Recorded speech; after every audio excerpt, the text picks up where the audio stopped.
አድርጎ ነው የሚሰጠው አፕሊኬሽኑ ማለት ነው። እዚህ አፕሊኬሽን ላይ ስራ ሲሰራ ሰሪውም ተቀማጩም ዝም ብሎ የሚመለከትም ላይቭ ላይ ያለም እታች ላይ ቁጭ ብሎ የሚከታተልም ሁለቱም ይከፈለዋል። ሁለቱም እየሰራ ነው እንጂ አንዱ ተቀማጭ አንዱ ገንዘብ የሚሰራ አንዱ ደግሞ ገንዘብ የማይሰራ ብሎ ነገር አይሰራም ማለት ነው። ሁሉም እዛ አፕሊኬሽን ላይ። አሰላሙ አለይኩም ወራህመቱላሂ ወበረካቱ። ውድና የተከበራችሁ የኤችቲዩብ ቤተሰቦች እንደምን አላችሁ? ደህና ናችሁ ወይ? እኔ ደህና ነኝ አልሐምዱሊላሂ ረቢል ዓለሚን። እንዴት ናችሁ? እንደው ተጠፋፋን እኮ ምንድን ነው ሰው አትጠይቁም እንዴ? ሰው ሲጠፋ አትጠይቁም እንዴ? እንዴት ናችሁ? ደህና ናችሁ? እኔ ደህና ነኝ አልሐምዱሊላህ። እንግዲህ ዛሬ እንኳን ስለ መጥፋቴ አይደለም ላወራችሁ የመጣሁት ማለት ነው። የመጥፋቴ ጉዳይ ያው ይታወቃል። ቻናሌ ስለተዘጋብኝ ነው፣ ሞኔታይዜሽኑ ስለተነሳብኝ ስለደበረኝ ነው። እስካሁን ድረስ ደግሞ ምንም አይነት መፍትሄ አላገኘሁምና ለዛ ነው እስኪ 3 ወር እስከሚያልቅ ድረስ ልጠብቅና ከዛ በኋላ የሆነ መፍትሄ ሊመጣ ይችላል በሚል ተስፋ በማድረግ ዝም ብዬ 3 ወር እየጠበቅኩ ነው ያለሁት። 3 ወሩ እንግዲህ ኢንሻአላህ አሁን ይሄ ነሐሴ ሲያልቅ መስከረም አካባቢ 3 ወር ይሞላዋል ማለት ነው። የአብዛኛዎቻችን የሁላችንም ማለት ይቻላል በአብዛኛው ሰው እንደዛ ነው ማለት ነው። እንግዲህ ከ3 ወር በኋላ የሆነ መፍትሄ ይኖራል ብለን እንጠብቃለን። መፍትሄ ከሌለ ምንም ማድረግ አይቻልም ማለት ነው። ዛሬ ግን የመጣሁት ቻናሌ በመዘጋቱ ምክንያት እንግዲህ እኔ ዩቱብ ሚዲያ ላይ ወይም ቲክቶክ ላይ ማለት ነው ለ2 ዓመት እና ከዛ በላይ ላይቭ ላይ ኦንላይን ላይ አሳልፍ ያለሁ ማለት ነው። ያ ማለት ምን ትርጉም ይሰጣችኋል መሰላችሁ? የሚዲያ ሰው ሆናችሁ ማለት ነው። እንግዲህ አንድ ሰው ሚዲያ ከወጣ ከሚዲያ መመለስ አይችልም፣ አይፈልግም። ወደ ሚዲያ አንድ ጊዜ ከወጣ ወጣ ነው፣ አያስችለውም፣ አይቀመጥም ማለት ነው። እና በዚህም ምክንያት እኔ ቻናሌ ስለተዘጋብኝ ሌላ መፍትሄ ሌሎች ሚዲያዎች ሌሎች ገንዘብ የሚያመነጩ ብር የሚያመጡ የሚያስከፍሉ ክፍያ እንደውም ከዩቱብ እና ከቲክቶክ ከሁሉም በተሻለ ሁኔታ ላይ የሚከፍል አፕሊኬሽን እየፈለኩኝ ነበረ። እሱንም አግኝቼ እዛ ላይ ጊዜን እያጠፋሁ ነው ማለት ነው። እና ጊዜን በአግባቡ እየተጠቀምኩት ነው፣ እያጠፋሁትም አይደለም እየተጠቀምኩት ነው ማለት ነው። እና ምን ልላችሁ ፈልጌ ነው ዛሬ የመጣሁበት ዋናውና ትልቁ ጉዳይ ዩቱብ ቻናላችሁ በብዛት እየተዘጋባችሁ እህቶቼ ወንድሞቼ፣ እንደ ምክር ነው እኔ የምነግራችሁ ማለት ነው። እንደ ምክር ነው የምነግራችሁ። ዩቱብ ቻናል ላይ ተዘጋብኝ ብላችሁ መጨናነቅም ሆነ ማሰብ ድብርት ውስጥ ዲፕሬሽን ውስጥ መግባትም የለባችሁም ማለት ነው። እኔ እስካሁን ድረስ ዩቱብን በጣም በቃ የህይወቴ አንዱ ክፍል አድርጌ ይዤው ለ2 ዓመት ያክል ቢያንስ ከዛ በላይ ለ2 ዓመት እና ከዚያ በላይ ወደ 3 ዓመት እየተጠጋው ነው ኦልሞስት ከዛ በላይ እስካሁን ይዤ ቆይቻለሁኝ። ምንም አይነት ክፍያ ምንም አይነት ገንዘብ አላገኘሁበትም ማለት ነው። እና ምንም አይነት ክፍያ ሳላገኝ ዝም ብሎ እየተጠራቀመ $7 እንኳን ሳይሞላ ወደ $42 ከምናምን ነበረ የደረሰው። በዛ መካከል ላይ $7 እንኳን ሳልሞላ $100 ሳልሞላ ነው የተበላሸብኝ ማለት ነው። እና በዛ ምክንያት ተስፋ ቆርጬ ዝም ብዬ እጄን አጣጥፌ ቤት ውስጥ አልተቀመጥኩም ማለት ነው። እናንተም እንደዛው አድርጉ። ሌላ ሚዲያ ላይ ሌላ አፕሊኬሽን ላይ መስራት ትችላላችሁ። ከዩቱብ ከቲክቶክ ከሁሉም የተሻለ ክፍያ የሚከፍል አፕሊኬሽን አለ። እሱ ምንድነው? ፖፕ አፕሊኬሽን ይባላል። ፖፕ ላይቭ ስትሪም አፕሊኬሽን ይባላል። እሱ ጋር እኔ ላይቭ እየገባሁኝ በሰነ ስርዓት ሰዎችን እየመዘገብኩኝ እስካሁን ወደ 3 ወር ሊሆነኝ ነው እንግዲህ ከገባሁ ማለት ነው።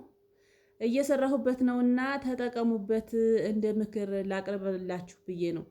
ዝም ብላችሁ እጃችሁን አጣጥፋችሁ መቀመጥ የለባችሁም። ምክንያቱም አሁን ላይ ዘመኑ የቴክኖሎጂ ዘመን ነው፣ የኦንላይን ዘመን ነው፣ በቃ የሚዲያ ዘመን ነውና ሚዲያን በደንብ ተጠቀሙበት።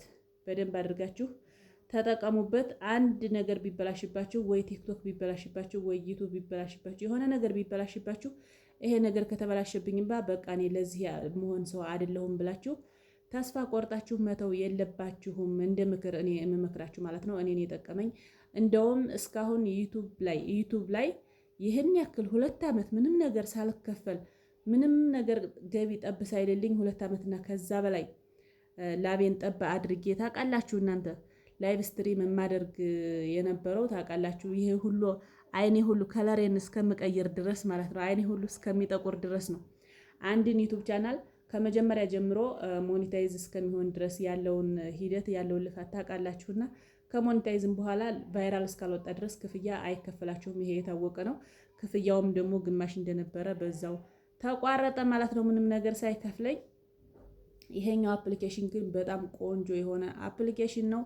በጣም እንደውም ቆጭቶኛል ዩቱብ ላይ ይህን ያክል ጊዜ ማሳለፌ በጣም ነው የተናደድኩበት ማለት ነው። ምንም ለማይጠቅም ነገር እንደዚህ ለሚሆን ነገር ባቅ ኑሮ እስካሁን ይሄኛውን ዩቱብ ላይ ይህን ያክል ጊዜን ባጠፋሁበት ፈንታ እዚህ ፖፕ አፕሊኬሽን ላይ ይህን ያክል ጊዜ ባጠፋ ኑሮ እስካሁን የትና የት እደርስ ነበር ብዬ ሳስበው በጣም ራሴን ተለውጬ ቤተሰቦችንም እለውጥ ነበረ። በጣም ነው የቆጨኝ ማለት ነው። አሁንም ቢሆን ግን ጊዜ ያለኝ እየሰራሁ ነው። በጣም አሪፍ የሆነ አፕሊኬሽን እና በደንብ አድርጎ የሚከፍል አፕሊኬሽን ነው ማለት ነው። እና ልዩነታቸው ምን መሰላችሁ? ልዩነታቸው ዩቱብ ይኸው 2 ዓመትና እንደዚህ ወደ 3 ዓመት እየተጠጋኝ ነው ብያቸዋለሁ። ይህን ያክል ጊዜ ስቆይ 10 ሳንቲም ጠብ አላለልኝም ማለት ነው። ይሄኛው አፕሊኬሽን ግን ወዲያውኑ ነው የሚከፍላችሁ። በተለይ ኢትዮጵያ ውስጥ ላላችሁ ቤት ውስጥ ወልዳችሁ እያጠባችሁ ለምትቀመጡ ምንም ስራ ለሌላችሁ ለሚቸግራችሁ እንደው ለሳምንት አስቤዛ እንኳን ለሚቸግራችሁ ለሽንኩርት መግዣ እንኳን ለሚቸግራችሁ ባጭሩ በቀላሉ እንትን ስንለው በቃ ወር በሞላሽ ማውጣት ትችላላችሁ፣ ወይም ወር ሳይሞላ ማውጣት ትችላላችሁ ማለት ነው። እንግዲህ ዩቱብ ላይ $100 ካልሞላ ማውጣት አይቻልም ማለት ነው። ዩቱብ ላይ 2 ዓመት 3 ዓመት ለፍታችሁ ከዛ በኋላ ደግሞ ሞኔታይዝ ካደረጋችሁት በኋላ $100 እስከሚሞላ ግዴታ መጠበቅ አለባችሁ። ያ $100 ደግሞ ስንት ጊዜ እንደሚፈጅ ፈጣሪ ነው የሚያውቀው። እንግዲህ እንደየድላችን ነው። በአንድ ቀን የሚሞላላቸውም አሉ። በጊፍት ተሰጥቷቸው በአንድ ቀን የሚሞላላቸው አሉ። እንደገና ደግሞ አንድ ቪዲዮ ለቀውም ከዛ በላይ የሚታይላቸው አሉ። በጣም ቫይራል ወጥቶ አካውንታቸው ቫይራል ወጥቶ በአንድ ጊዜ ህይወታቸውንም የሚቀይሩ አሉ። እናውቃለን። ዩቱብ ላይ ሁላችሁም ታውቃላችሁ፣ ሁላችንም እናውቃለን ማለት ነው። ውድና የተከበራችሁ ቤተሰቦቼ እዚህኛው አፕሊኬሽን ላይ ግን ወዲያውኑ ስራ እንደጀመራችሁ ነው ክፍያ የሚጀምራችሁ። ወዲያውኑ ክፍያ ይጀምራችኋል። $10 ሲሞላ ነው በቀላሉ የምታወጡት። ይችን $10 ደግሞ አንድ ሰው ስትጋብዙ ወይም እናንተ ለመጀመሪያ ጊዜ አፕሊኬሽኑን አውርዳችሁ ወደ ስራ እንደገባችሁ የኢንቪቴሽን ጊፍት የዌልካም ጊፍት አለው ማለት ነው። የእንኳን ደህና መጣችሁ ስጦታ ይሰጣችኋል ማለት ነው።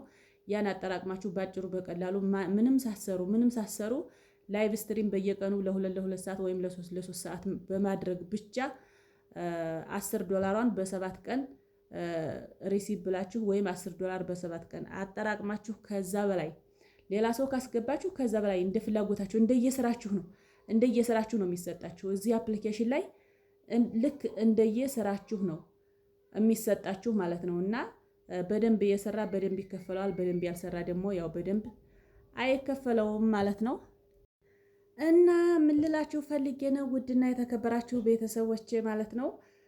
ባጭሩ የሚቸግራችሁን ነገር በቀላሉ ሰርታችሁ የሽንኩርት የምን ያስቤዛ የአንዳንድ ነገሮች መገዛዣ እንኳን ባጭሩ ማውጣት ትችላላችሁ። በትልቁ ስታስቡት ደግሞ ሚሊዮነር የሚያደርግ አንድ ሰው ስታስገቡ ከ6 እስከ $16 አንድ ሰው ለመጀመሪያ ጊዜ አንዲትን ሴት ጋብዛችሁ ስታስገቡ ከ6 እስከ $16 በአንድ ሳምንት ውስጥ ይሰጣችኋል ለእናንተ ማለት ነው። ያ ማለት በየቀኑ 2-3 ሰው የሚያገኝ ሊኖር ይችላል። አንዳንድ ሰው ብቻ የሚያገኝ ሰው ሊኖር ይችላል። እንደየጥንካሬያችሁ ነው። እንግዲህ እዚህ አፕሊኬሽን ላይ ሲሰራ እንደየጥንካሬያችሁ ነው። በቀን 2፣ በቀን 3፣ በቀን 1፣ በቀንም ደግሞ ምንም ሰው የማይጋብዝ ሰው ሊኖር ይችላል ማለት ነው። እንደየጥንካሬያችሁ ከአንድ ሰው ከ6 እስከ $16 በዌልካም ጊፍት ብቻ ታገኛላችሁ ማለት ነው። ለዛ ሰው ከ6 እስከ $16 ለጋበዛችሁ ሰው ሲሰጠው ለእናንተም ልክ እንደዛ እኩል አድርጎ ነው የሚሰጠው አፕሊኬሽኑ ማለት ነው። እዚህ አፕሊኬሽን ላይ ሲሰራ ሰሪውም ተቀማጩም ዝም ብሎ የሚመለከትም ላይቭ ላይ ያለም እታች ላይ ቁጭ ብሎ የሚከታተልም ሁለቱም ይከፈለዋል። ሁለቱም እየሰራ ነው እንጂ አንዱ ተቀማጭ አንዱ ገንዘብ የሚሰራ አንዱ ደግሞ ገንዘብ የማይሰራ ብሎ ነገር አይሰራም ማለት ነው።